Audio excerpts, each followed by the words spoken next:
Hello, and welcome to the Dr. Randy Persaud Show. I'm Dr. Randy Persaud.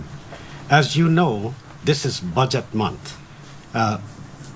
Finance Minister Dr. Ashni Singh just presented to the National Assembly the largest budget in the history of Guyana. It's a $1 trillion budget. It's actually over a trillion, $1.146 trillion. And this budget is transformational in so many ways. But as with all budgets, there are many areas that need to be examined very carefully. And there are also critiques of the budget, which is the right thing for us to look at the budget, look at the forward movement that it generates, but also to examine areas that need further attention. One of the best ways to do this is to have those from the private sector to offer their own perspective on the budget. And we are delighted today and very fortunate to have three distinguished persons from the private sector. So with me today, I'd ask you to join me in welcoming Mr. Rafeek Khan, Mr. Orson Ferguson, and Mr. Paul Cheong. Rafeek Khan is Vice Chair of the Private Sector Commission and first Vice President of Guyana Manufacturers and Services Association. Mr. Ferguson is Chief Operations Officer of GTT Business Solutions and a corporate member of the Private Sector Commission. He's also Vice President of GMSA. Paul Cheong is immediate past President of the Private Sector Commission. He's also a Director of the Bihari Group, Chairman of the Board of Gaia Oil, Chairman of the Board of the Borbridge Bridge, and many other areas in the private sector. As you know, some time ago, Dr. Ashni Singh called him a man of action, not a man of words. I want to take this opportunity to offer our condolences to Paul, whose brother passed away just days ago. We're very sorry, Paul. Our condolences to you. Thank you. So, gentlemen, the budget is a record-breaking budget. What's your take on it? Why don't we start with Rafeek Khan? Dr. Randy, thanks for this opportunity to speak on behalf of the private sector, both GMSA and Private Sector Commission. My initial reaction is, where are all the specifics that make up this grand, huge budget? We know every year the budget is expected to be larger and larger as we build out our economy. But my first other reaction would be, it is strategic. Perhaps intentional or unintentional, but it's a very strategic budget. The budget caters for more this year, I believe, in my mind, towards human capital, training people, caters more towards health and food. The others continued and in a grander way, infrastructure, development, agro-processing, agriculture, and so on and so on. But my initial reaction, actually, it's strategic. Very good. So, Mr. Ferguson. Randy, thanks for having me to speak on behalf of, in addition to the GMSA and the Private Sector Commission, also GTT Business Solutions. My primary job is a Chief Operations Officer there. So my initial reaction, wearing my day job hat, is wow. And wow, because in my role, I spend a lot of time trying to understand the needs of the business community, especially small businesses. And what I saw in the budget was quite a bit of attention focused on developing small businesses, developing manufacturing sector. Also, in terms of infrastructure, a continued emphasis on building out infrastructure. And I think that emphasis really is a good signal for small businesses. It says to them that the government is serious about those areas, and it also presents to them a signal that they can go ahead and invest and be bold to take advantage of the opportunities that the government's commitment is providing. Very good. And Mr. Cheong? Thank you, Randy, and for having me on the program to speak on behalf of the private sector. The budget is a direct has direct correlation to the economy. And as we all know, Guyana economy has been growing at a rapid rate, so definitely our budget would grow. And I'm very pleased and happy with the budget, and it not only deal with, as the previous speaker spoke about, things to help private sector growth and development, but also help train our human capital and put them in a position to take part in the future development of our country. Healthcare, education, those are key areas, or the continued development of the transformative projects which have been embarked on, the gas to shore project and the roads, and the many other projects that all goes well for the future of our country, and we all see Guyana having a bright future. And I mean, we're moving at a rapid rate, and all Guyana should be happy for the way in which we move in and with the budget. Right. So, one of the things that characterized many Caribbean countries for the longest time was high unemployment rates. Mm-hmm. It was very difficult to turn that around, because of so many different factors, right? I mean, the growth rate for the 70s and the 80s, and even in the early 90s, the growth rate was not sufficient to generate the type of employment opportunities. Unemployment now, you have to really make an effort to be unemployed. And I say so respectfully for those who might still be on the market looking for the ideal job that they want. But I have heard repeatedly from individuals in the private sector and also from those who are in public service that finding workers is now becoming a major challenge. And I'll tell you why I would really like you to comment on this, is that development ultimately is about bettering the lives of our people, of citizens and residents in this country. And the surest way to do that is for people to have the opportunity to participate actively in the labor market and to be rewarded for it. I think we have actually turned the corner now where unemployment is concerned. It's a rapidly disappearing, right, measure. So in the private sector, in your own areas of operations, what are you finding in terms of availability of labor?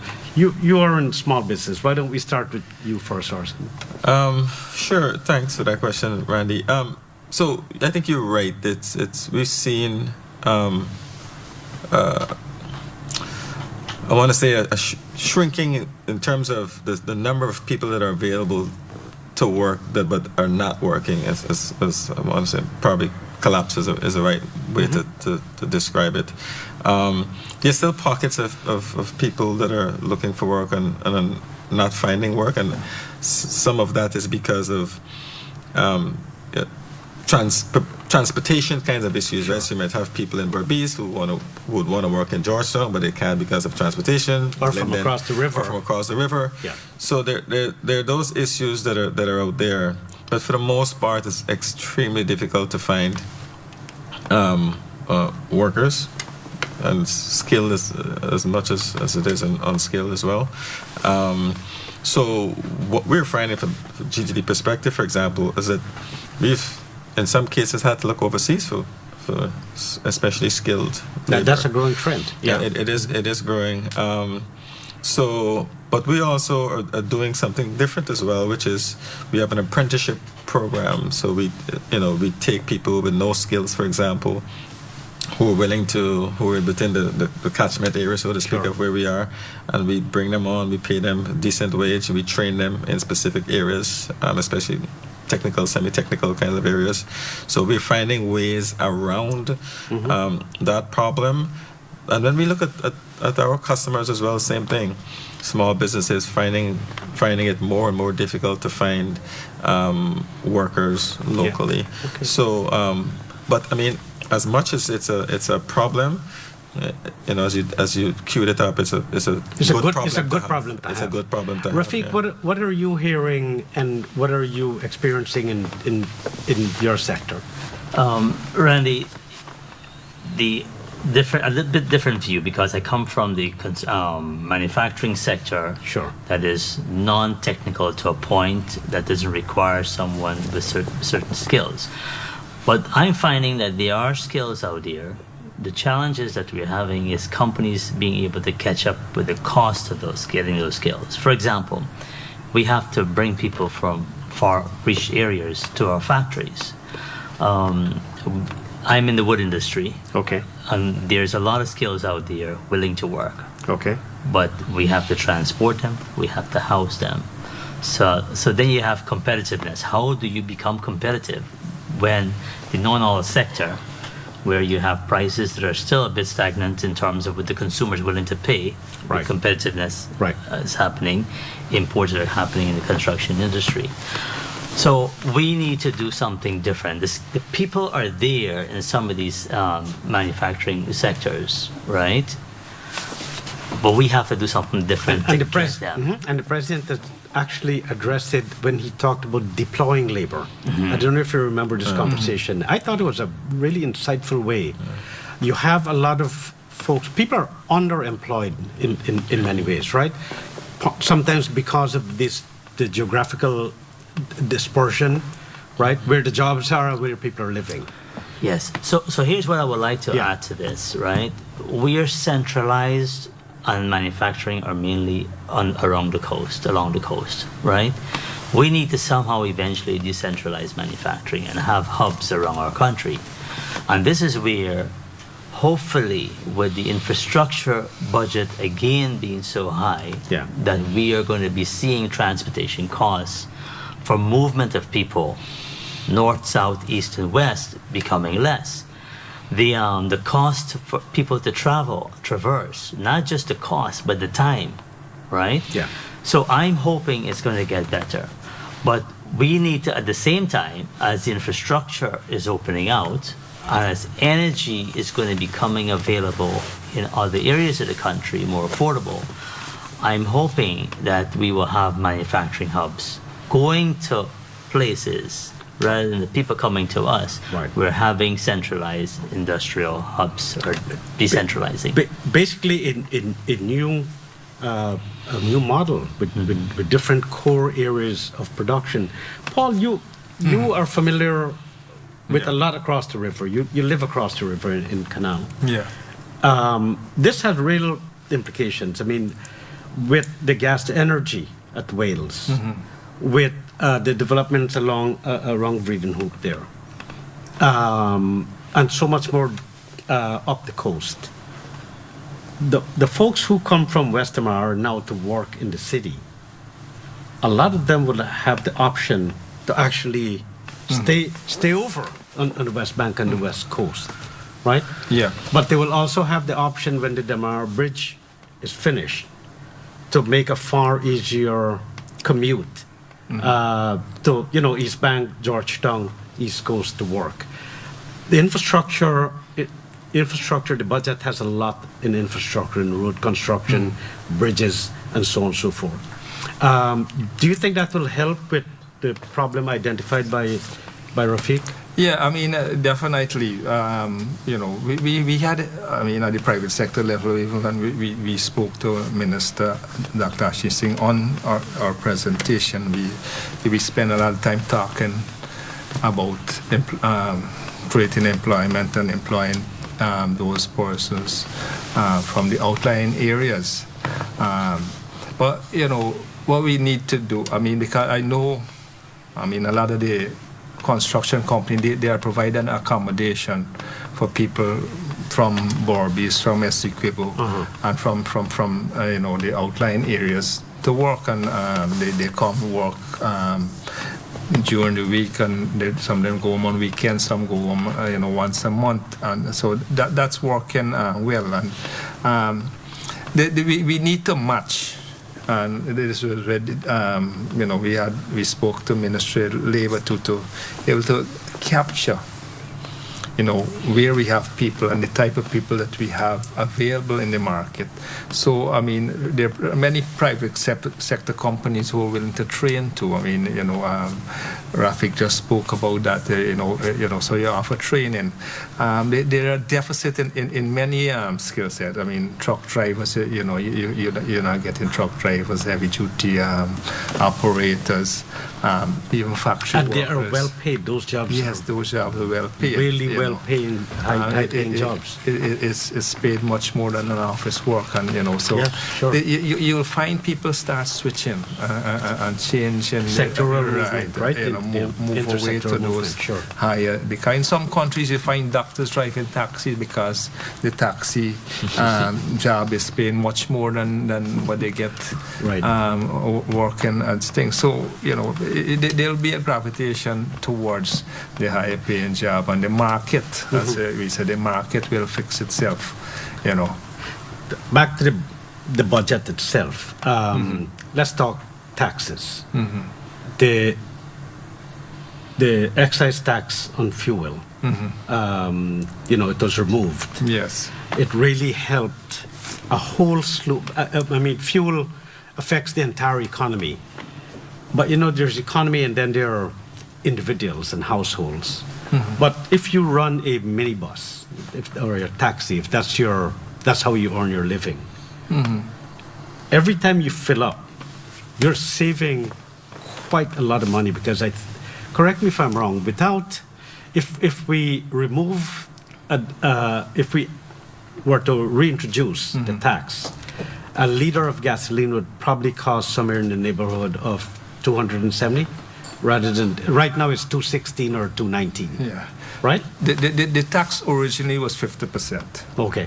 And I think, we must commend the government for doing that, because the inflation rate would have been much higher. As you rightly said, everybody uses fuel in some way or the other. The businesses, for the generator to move goods from one place to the other, transportation, everything use fuel. And that would have been, because it would be at least 50% more than what it is today, the price for fuel, because the excise tax was normally 50%.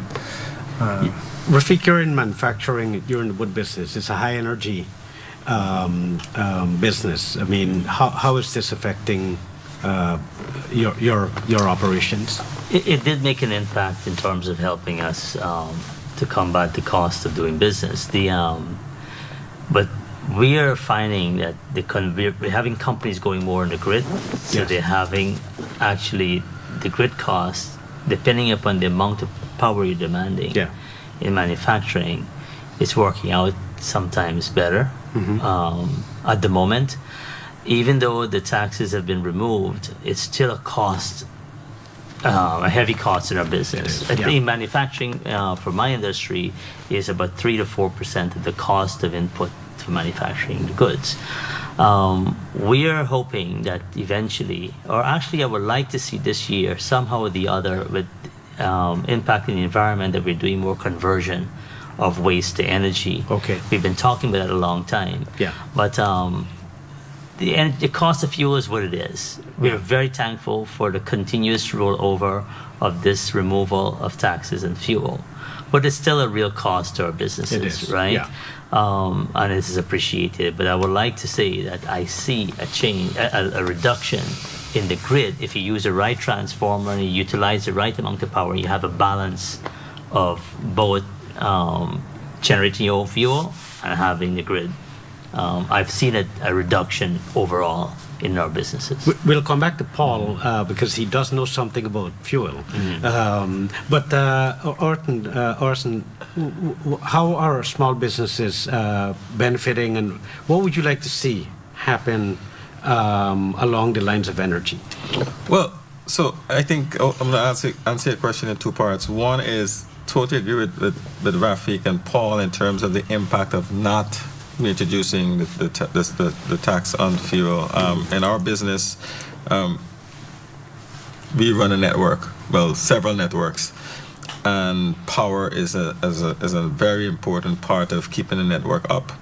But it's our remote locations that with tower locations that need power to keep them running, to our central headquarters that need power to keep our core network up, and so we consume a lot of fuel to keep that up.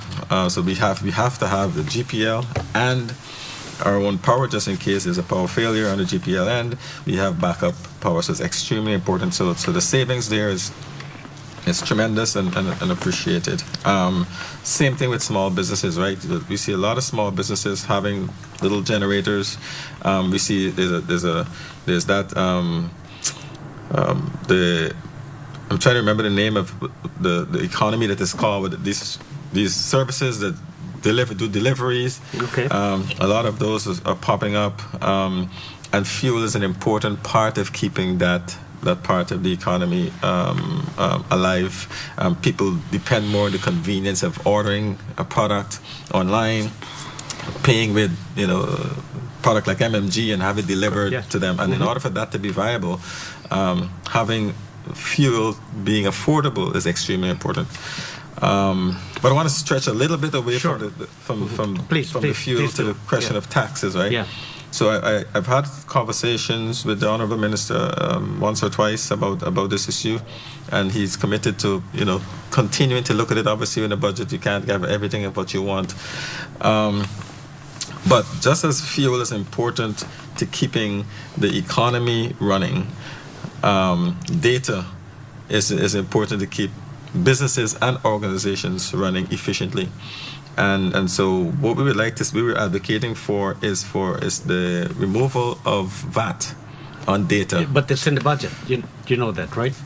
For businesses. Uh-huh. For businesses. I don't think it's there for businesses, right? So, and when we think of data, it's not just your mobile data or your basic high-speed internet. We have businesses like the call centers, right, that consume a significant amount of data beyond what you would the average person understands, right?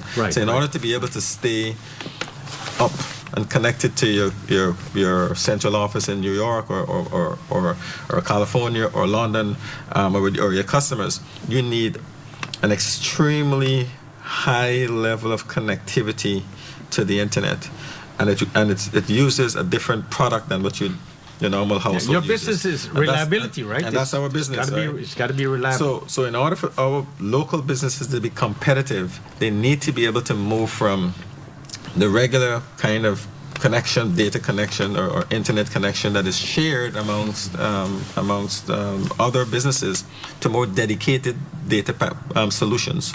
And so those are a little pricier. And so because of the price and because of the VAT on that data, it becomes less is demanded of it.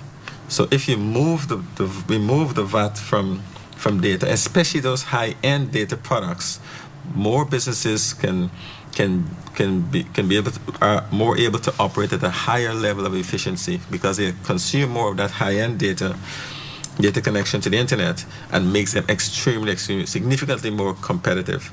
So we're hopeful that in future budgets we would see something like that being considered, but we find it to be extremely important to small and medium-sized businesses, especially as far as competitiveness is concerned.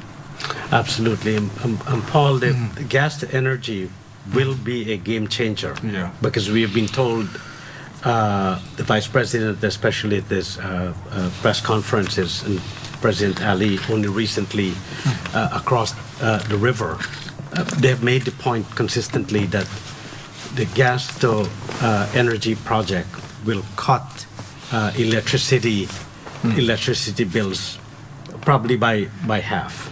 That's got to be a game changer. What are your thoughts? Yeah, I mean, Guyana, we're moving slightly, but we're still a primary product producing country, and energy is what's going to take us up the ladder Yeah. in terms of moving from primary to tertiary products, more higher value added. I know Rafeek do an excellent job in terms of converting lumber to more higher value products, houses and furniture and so on. But still, I'm sure we still export a lot of logs. If we get cheaper energy, I mean, those logs, I mean, we can, it can be more, we can do it cheaper or more competitive. And so if we can do it more competitive, then a lot of different markets will open for us, and we're able to create industries that a lot of I come up from an agriculture community, and at times when the crop is in abundance, lots of produce go to waste. Yeah. Those things can be converted into other food products. It's, once the energy is there at the right price to make the product competitive to what we import and it's on the market. I mean, it can be a game changer. That would entail lots of spin-off in terms of creating more job. I mean, making the farming more profitable, and that's something we look forward to. And even those who are in manufacturing already would benefit, because when I dealt with export marketing, for many years in the company I work at the BRI Group. And when you analyze a product, because we, apart from freight, energy, was the big, we had cheaper labor here, but our energy cost was 5 times or some of the other countries pay for the energy. So it makes you very uncompetitive. So you have to work on very, very small margin, so Businesses in this budget, bring down one of the measures is to roll back freight rates. Any reaction? Yeah, but I think that what they're doing with the freight rates is using the old freight rates to compute the taxes and the duty, because, we've seen, the problems with the Panama Canal right now. Between now and probably August, you have serious problems with freight rates again. We had the problem after COVID, and now with the drought, the El Nino phenomenon, Panama Canal, the traffic. That's the transship. Yeah. The traffic that normally go through there, not going through right now. So there's a big backlog thing, and I think they plan to use rail to move something which is more costly than ship. Indeed. So the cost. So if you to add freight onto the additional cost, taxes, onto the additional cost of freight, it can carry up the cost of the products, and again put pressure not only on the businesses but the consuming public. So I think holding the rate to pre-pandemic rates is an excellent thing. One of the things I love to talk to private sector people. One of the reasons I like to talk to folks in the private sector is that you actually employ people. You pay a salary, you pay weekly wages. That's a good thing, and in many ways, that's what development is about: to earn a decent wage, and to find yourself in ways that you can contribute to a national economy. Of course, you have a family to mind. One of the measures I particularly like in this budget is the new threshold. It's moved to $100,000. You got, mom and dad in a home making $100,000 each. They wouldn't pay any taxes on the first $200,000 in this case. If they make more, well, then the taxes will kick in. What's your reaction? What are you hearing, Rafeek? For me, if you keep asking and don't give up, that's what we did, private sector. We kept on asking, and we finally see this threshold here. It is actually very, very going to be beneficial to many of our folks who are employees. And you said it correctly. In private sector, I think I can speak for many and all genuine business owners out there. Our priority is our people. We want to make sure we have money to pay our salaries for our workers to go into their families. I mean, machinery do the job, raw material we need, but our people need to get paid, and this is going to definitely help. So I'm very pleased to see it, I must say, and it's about time. Orson? Same feedback. Appreciated. Some would say overdue. But I like to take a step back with these kinds of things, and I see the budget as a whole. I mean, we tend to look at, something as specific as that and say, okay, well, that's the opportunity. But really and truly, if you take a look at the budget, I've had the opportunity to sit in the presentation. I've read through the presentation, and all I see is opportunity. Yeah. And I think what the average Guyanese should be thinking about is trying to ask themselves, like, what's in there for me? And the answer shouldn't just be the $100,000 threshold. It shouldn't be that, right? Because at the end of the day, the budget is $1.1 trillion. The government is committed to spending this money, and the government has laid out where it's going to spend the money. Yeah. And the average Guyanese should be thinking to him or herself, what can I do outside of my day job? What can I do to get a piece of that pie? What business opportunities are out there, even if it's something small that I can get into, in my free time to help myself and also help my country. Yeah. Because at the end of the day, the money is committed to be spent. It's going to be spent. And the question is, how much of that money is going to come to me? Or do I prefer to have somebody come from some other country or some other place to do that work and offer that service? There's just a ton of opportunities out there for Guyanese to get involved, start small businesses, even if it's micro, a courier service, moving stuff around. Yeah. Like any of that stuff can work. There's just a lot of opportunity out there to increase your income beyond that measure. As much as that measure is important and appreciated, there's just so much more that the average Guyanese can take advantage of. It's a really good line of questions that you're raising there about the opportunities that are being generated. We'll come back to it in a minute, but I want to get Paul's take on you're on several boards. There are thousands of people working. Increase the threshold. Yeah, the threshold. Well, it allow the employees to have more disposable income. Yeah. And that's not only good for the employee, but good for businesses, good for the whole economy, because they use that money to buy other stuff for themselves. Business, they're going out to business and buy it. They use more services. More data. So it's good. For the whole economy, right? As the people have more disposable income, the economy multiply even more, because more manufacture more things. The poultry farmer would sell more chicken. It helps with all businesses, and so it's not just good for. This is not would benefit those employees that, right? But it also, there's a real economic multiplier, right? Multiplier effect. Yeah, because and people have more disposable income. Right. So they spend it. Right. So yeah.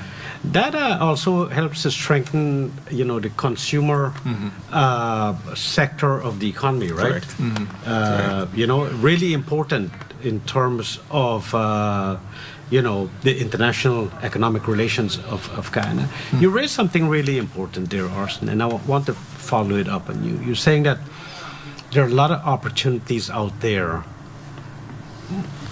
but people, especially young people, they've got to go out and take the opportunities.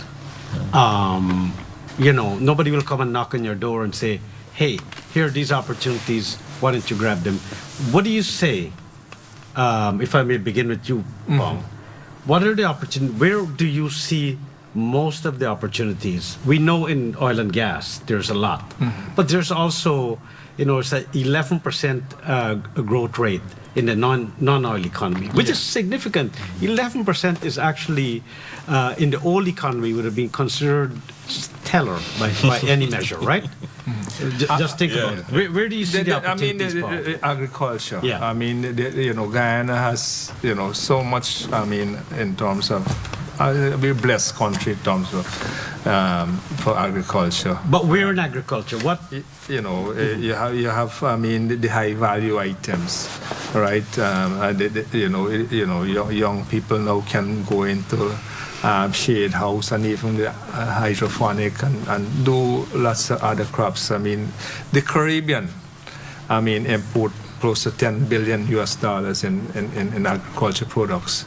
We as a country, and I know that our president been pushing this, not now, but a few years now, for more people to get into agriculture, livestock rearing, from time to time, even poultry, aqua fishing, fishing, poultry rearing, because consumption has increased in the country. Right, that's correct. Right, yeah. because as we say, all your disposable income people, rather than even there are a time in China, their consumption was growing. Why? Because their income was growing. Rather than eating 1 or 2 meals a day, they eat 3 meals. Yeah. And so the consumption increases. The demand for more products are there. So that's why prices keep going up sometime in the market, because there's more demand for products. So the opportunity is there too. Many of us we have land in our yard. In the afternoon you go home, you can plant something. You can reduce your expenses. Plant some okra, wherever. Wherever you like to use. Yeah. People. You go to. You used to live in the States. You go to New York. People got short summer. And what they do, they start scrambling even just before the summer start to start plant something so that they can reap it before winter comes. Guyana, we take this for granted that we all year we can plant something. Your neighbor can plant something different and you can share. Yeah. You reduce your expenses. Right, you can add value. So there's so many things people can do. But indeed, what was saying, there are many other people are being self-employed and doing contract work and so there are many opportunities. As the economy will roll out, there are many opportunities, but we gotta know what we want to do, what our calling is, and try and fit into that, and and look and study and see what skill set I have, how can I use it to help develop our country and earn a better living and from the process. Where do you see the opportunities, especially for young people?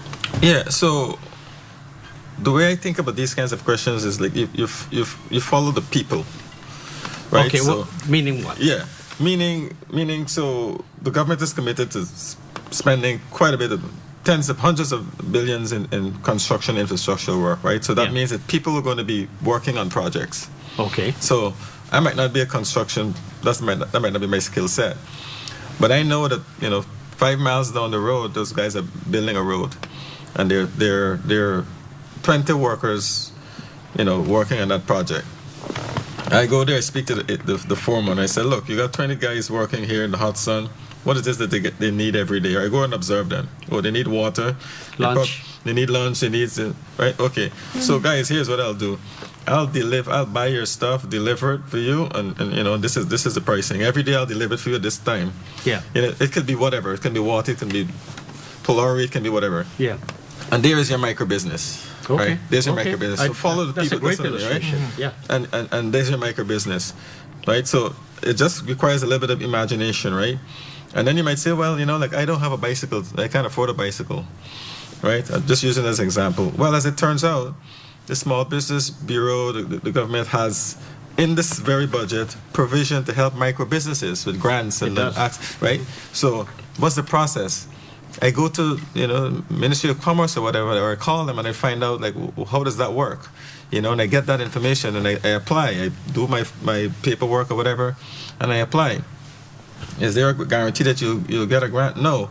But unless you have access to the information, you understand what the opportunity is, and then you apply yourself. There are hundreds of examples like that young people can take advantage of today. And I just, to answer your question, I think I love the illustration. Yeah. You have to come out to your crease. Correct. You have to go and play the game to make runs. Correct. We must talk about this young man, Shamar Joseph. Yes. He came out from nowhere. Maracara. Right? When I said nowhere in terms of playing cricket, he wasn't playing cricket before, but he just started. He was doing security work. He just leave and he started playing, and look the success story. That is there. So similarly. We mightn't be doing something, but there are many opportunities. But if we sit down and be negative and not, that cloud our brains with our negativity, we can't see the opportunities. But let me ask. So we have to think positive. We have to, and start rid ourselves of the burden, and think and be, rather than self-pity and sit and look for ways in which I can help myself and change my life and be a better Does the person. PSC or the Manufacturers Services Association, do you hold the equivalent of like a clinic for young people, like how to get a small business started or how to grow your business? Do you have any such? Do you provide any such? Mentoring? If I can touch on that, so I'm also a member of the GCCI, fantastic organization, one of the, if not the oldest BSO in Guyana for sure, and probably in the Caribbean. And every year we have a small business week. Okay. And I know a little bit about this because in my other role as Chief Operations Officer at GTT, one of our primary initiatives that we focus on every year, we sponsor this event. And we've been doing so for the past 2 years. And in that small business week, there are opportunities for small business owners. When is it this year? I think it's in May. I think it's in May of every year. It's usually held at the convention center. And you don't have any out in the outer regions? Right. So we have outreaches in Berbice and Linden and Essequibo, where counselors from the GCCI would go in those areas and interact with small businesses to give them information, and like we just discussed. So yes, is there more work to do to make that more robust and reach more people and have more of an impact? Absolutely. But to answer your question, the GCCI has a wonderful small business week that happens. I think it's May, but I can get the information for your audience. Every year, wonderful opportunity to showcase your business. If you're already a small business owner, and if you want to learn about how to become a small business owner, opportunities there as well. Rafeek? To answer your question, how does private sector get involved? Apart from what Orson said, the Center of Local Business Development also have programs in helping young people identify their skills and develop their skills and actually understand their passion as well. But the GMSA participates with these organizations and select and identify members of younger, smaller businesses, growing businesses within our organization, and recommend them to participate. But I would like to add something to opportunities, and I would say sometimes opportunities that could be lost. Young people today, and I would say not young people, just young adults, even adults, the opportunities for people who have never even done stuff, and if they identify what gifts they have within themselves, what is it that they enjoy? It's not just about the money. Right. But I'll tell you what, if you identify your core skills and your gift and what makes you want to get out of your bed and work, you're going to make money. Now, how do you identify how to get a job or form a business? Or what is it that I like? Call up GMSA, Private Sector Commission, GCCI, and I'm sure you're going to find someone to help point you in a direction of services that you can provide our businesses, raw material you can provide our businesses, or any other products that you might be able to produce and these companies will sponsor. We represent over 2,000 companies within the private sector, vibrant businesses. Okay? Now, I want to say two things about the opportunities at the same time, though. Yeah. Is to realize, though, we have to be in compliance. Well, You cannot produce a product Uh-huh. and you're not ready. And then two, Right. you have to be realistic with your price. Because many times young people have a product and they outprice themselves. So just want to mention that. Are there particular areas now in the current economy, oil and gas and outside of oil and gas, in agriculture, in business solutions, and so on and so forth? Are there particular areas where you're finding that there's a lot of clustering of opportunities where one might actually, rather than try to, scan the entire spectrum, could we narrow that down a little bit? Are there specific areas where, like in food service, and I don't know. I mean, Right. So I would, again, there's certain things that are facts, and I like to grab on the facts and see where they lead, right? So Right. the fact of the matter is the economy is growing. The fact of the matter is people have more money in their pockets, right? The fact of the matter is we're getting more sophisticated as a nation in terms of our consumption habits and patterns, right? What does that mean for the average person? Well, if you can help match someone with something that they need, there's an opportunity for you. Something as basic. All you need, for Right. example, is a bicycle, for example, right? right. So people are going to need lunch every day.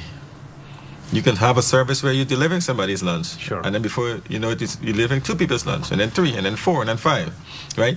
So because people have more money to spend, they're busier.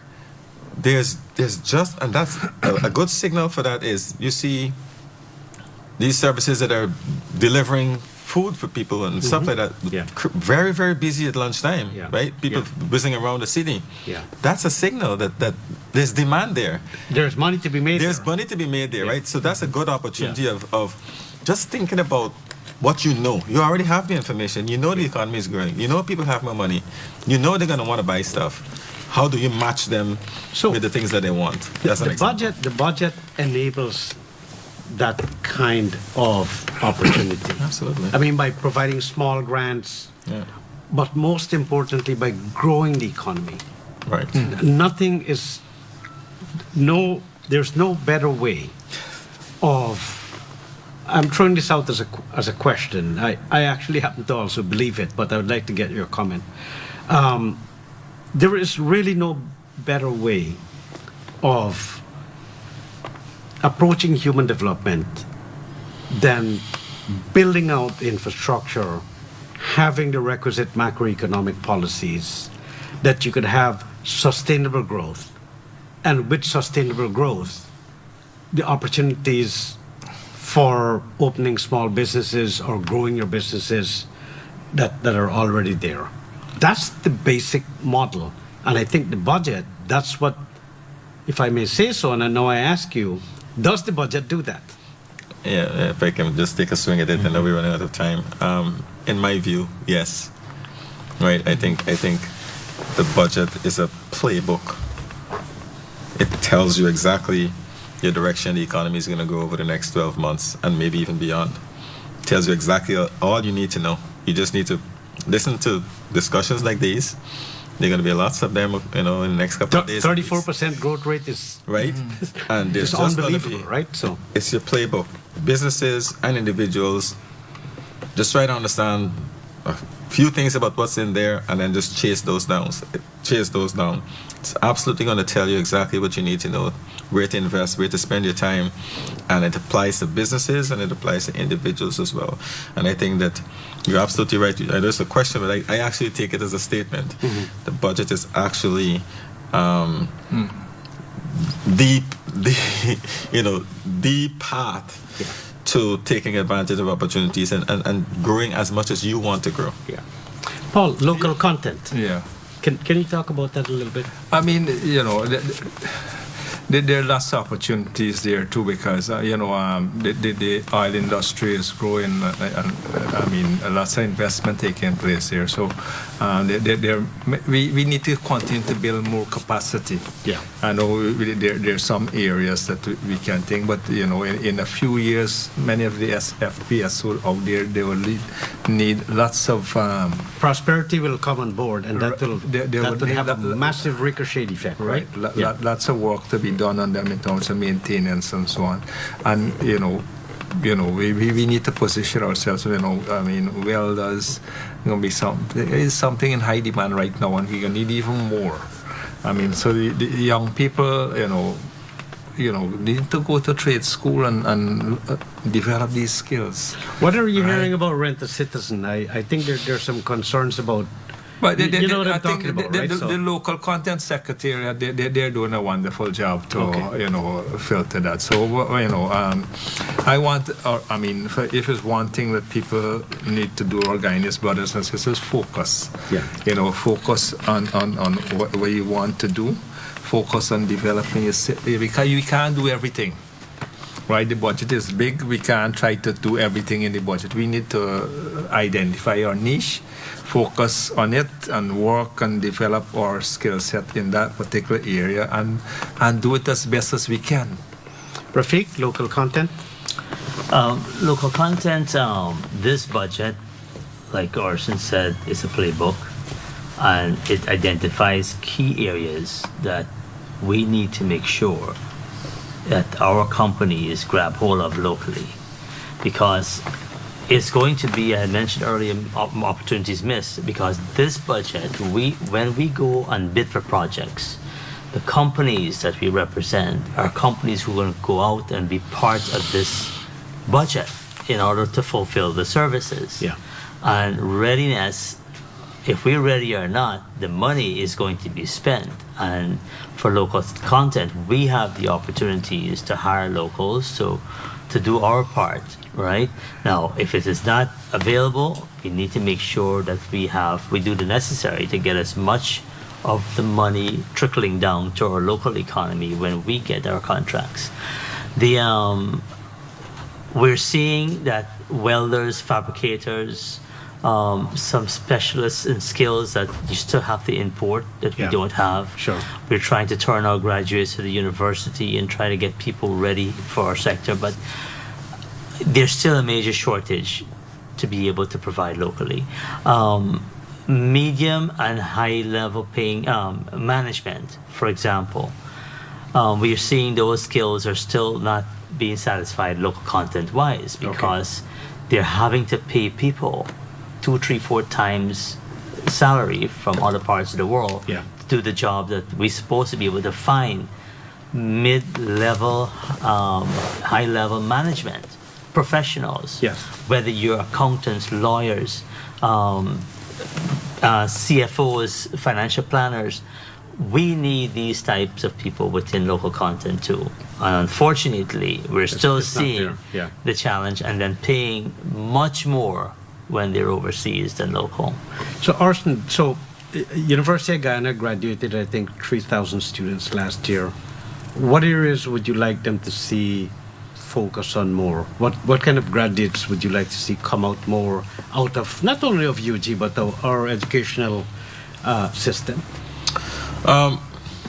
That's an interesting question. So I can say that I know that the university has been doing some fantastic work over the past couple of years, engaging with the private sector and try to get to the answer to that very question. I know under the leadership of the VC, Professor Mohammed, that some amazing work has been done there with the team. I would like to answer the question in a different way.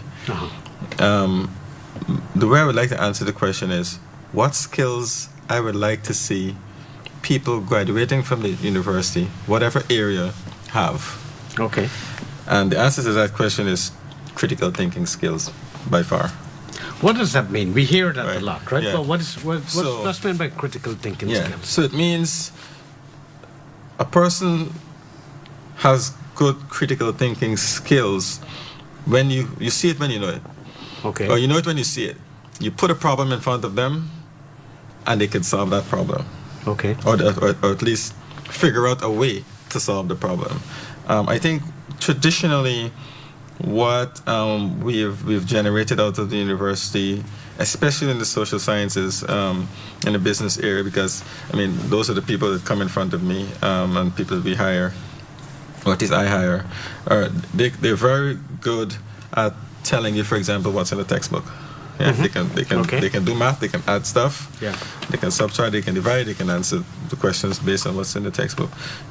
As it turns out in business, the problems don't come out of a textbook, right? The textbook is made with problems that came up before, Right. right? So in a lot of ways, you see new problems in real life, and what we find to be a skill that is not world class is the ability to use the tools that you learn or you're supposed to learn in university and then apply them to solve problems that are not necessarily in a textbook.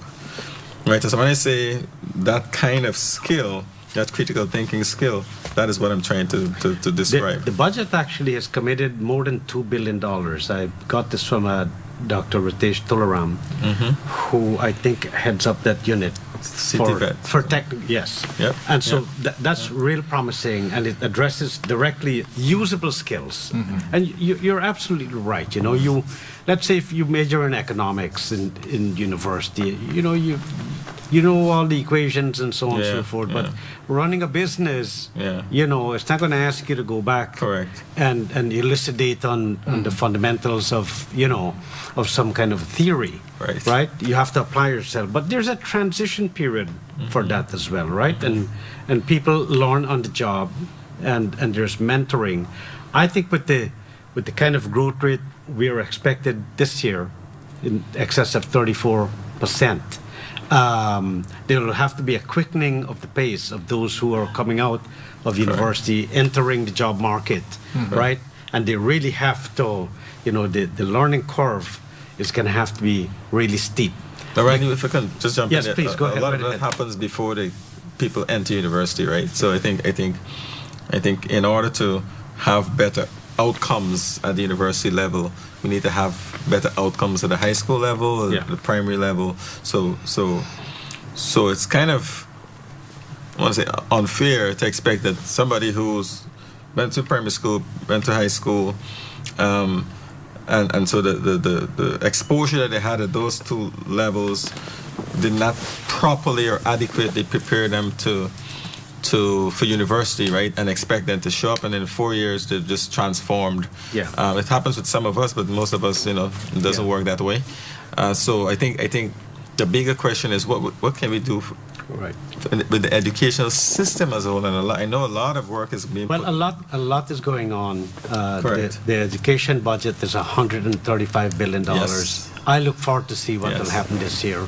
And I think now that we have come to the end of our program, we do have the largest budget in the history of Guyana. And to help make sense out of this and to look at where we're going this year, we've been very lucky to have these good folks from the private sector. Please join me in thanking them, and I look forward to seeing you next week.